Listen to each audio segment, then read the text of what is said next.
A material stronger than steel, cheaper than silk and used from your clothes to spacecrafts. Sounds unbelievable, right? Well, that's the power of synthetic fibers and plastics. Hello everyone, welcome back to Universal Group of Institutions. I'm Lavanya. Today, let's continue with our NCERT Grade 8's third chapter, which is Synthetic Fibers and Plastics. So let's break down this concept into the simplest, smartest and most exam relevant way. So let's start with the basics. What are synthetic fibers? A synthetic fiber is nothing but a polymer. It is made up of a long chain of repeating small chemical units. So what do you mean by synthetic fiber? It is made up of a chain of small chemical units joined together to form a large single unit known as polymer. So this polymer word is derived from the Greek. So where poly means many and mer means unit. So we have two types of polymer. One is natural polymers and the other one is the man-made fibers. So cotton is the example for natural fibers where it is made up of cellulose, which is a glucose units, and man-made fibers which is created by man using chemical processes. So most synthetic fibers are derived from the petroleum products. So this synthetic fibers which are man-made polymers are made from the petrochemicals.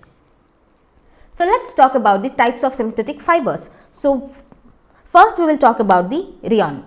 So this rayon is called as artificial silk because it looks like silk and much cheaper than the original or organic silk. So this rayon is made up of wood pulp through a chemical treatment or a chemical processing where it is cheaper than the silk, dyeable in many colors, and they are mixed with the cotton for bed sheets or even for the wool of the carpets. And then if we talk about the nylon, this is the first fully synthetic fiber which was made in 1931 from the coal, water and air, where no natural raw materials.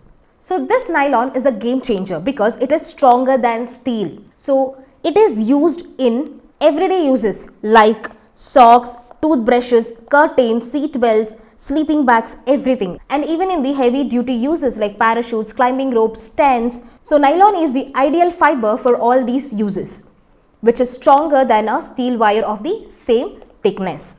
So then we'll talk about the polyesters and the acrylic. So let's talk about the polyesters. So these polyesters you can see everywhere in your day-to-day life where they are wrinkle resistant, crisp and easy to wash. So Terling is a popular type of polyester and it is blended as polycot, which is known as polyester plus cotton, or you can also have a polywool where it is a mixture of polyester and wool. So these are used in your common day-to-day life used cloths, polyester cloths, rugs and even to the carry bags. And then if we talk about the acrylic, acrylic resembles wool but which is way cheaper than the organic wool. So and it is also more durable. This acrylic is used to produce sweaters and blankets. Why? Because it's cheaper and more durable and affordable also. So as these synthetic fibers are man-made or chemically processed, they cannot withstand the high temperature where synthetic fiber melt on heating and stick to the skin. So we have to avoid using these synthetic fiber in the places where the temperature is high like kitchen or any laboratory while working with the fire or you are working in a highest temperatures. So all synthetic fibers share common characteristics. So let's talk about the characteristics of synthetic fibers. So one, they are quick drying, that means they dry much faster than the natural fibers. Second, durable, that means they long last and resist to wear compared to the natural fibers, and they are affordable. They are less cheaper or less expensive compared to the natural fibers and easy to maintain because they are wrinkle resistant and simple to wash. So how are these synthetic fibers are made? As I told you, they are chemically processed through the petrochemicals or petroleum products. So all synthetic fibers are made using raw materials of petroleum origin called petrochemicals. So now let's move on to the plastics. Plastic, which is a versatile polymer, and most of the things you utilize or you use in your day-to-day activity consist of a plastic. For example, your mobile phones, your lunchbox, bags, books and any other electronic gadgets, and even your clothes to some extent contains plastics present in them. So plastics are also polymers where units are arranged either linearly or in a cross-link pattern. So it is being molded into any shape, recycled, colored, melted or rolled into the sheets. So how can we use plastics? We can use plastics by molding, melting, reusing, and we can give them any shapes easily. So that is why plastic is a versatile polymer. So there are two types of plastics. One is thermoplastic and the other one is thermosetting plastics. So thermoplastic means it gets softened by heating and can be reshaped. So for example, like polythene, PVC, which is used for toys, combs and containers. Even the polythene covers which you use to carry the things. So these are all known as thermoplastics. And thermosetting plastics. So these plastics do not soften on heating at one set. So if it is a thermoplastic, just on one set of heat they start melting or they start bending. But when it comes to thermosetting plastics, they do not soften at one set of heat.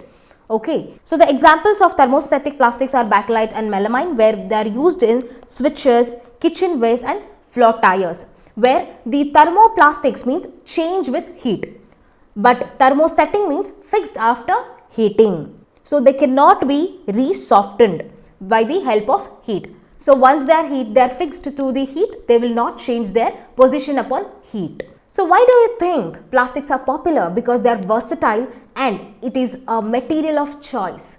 Why is it material of choice? Because they are non-reactive. That means they does not rust or corrode. So for the safer storage of chemicals, food and water, we use plastics, and they are strong, light and durable in nature. So we use it in cars, aircrafts and spacecrafts also, which is cheaper than the metals and long last compared to the steel or iron, where they does not react, and they are poor conductor of electricity, where they insulates heat and electricity. So that is why plastics are also used in wire coatings and tool handlings. So if you can see the pan in your home contains plastic or a rubber material kind of holders of a pan.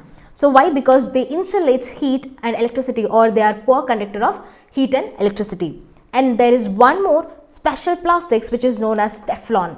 So this Teflons used in the non-stick cookwares, where melanin for the fire resistant uniform of the firefighters. So these are the special plastics, and that is why it is called as material of choice, because it is a versatile polymer. So now comes the crucial part, where plastics and environment. Why? Because plastic takes hundreds of years to decompose, unlike the natural resources or biodegradable, because biodegradable materials, they degrade within few years, but plastic takes lot of time, several or thousands of years to decompose, and they also result in severe environmental pollution or global warming, like air pollution, where when these plastics are burnt, they release poisonous fumes causing air pollution, and water pollution. When they are released in the water, they also disturb the aquatic ecosystem and aquatic life, and even they are affecting the lifestyle of the animals, where if any of the domestic animal or the cattle breed animal, if they feed on these plastics, they die.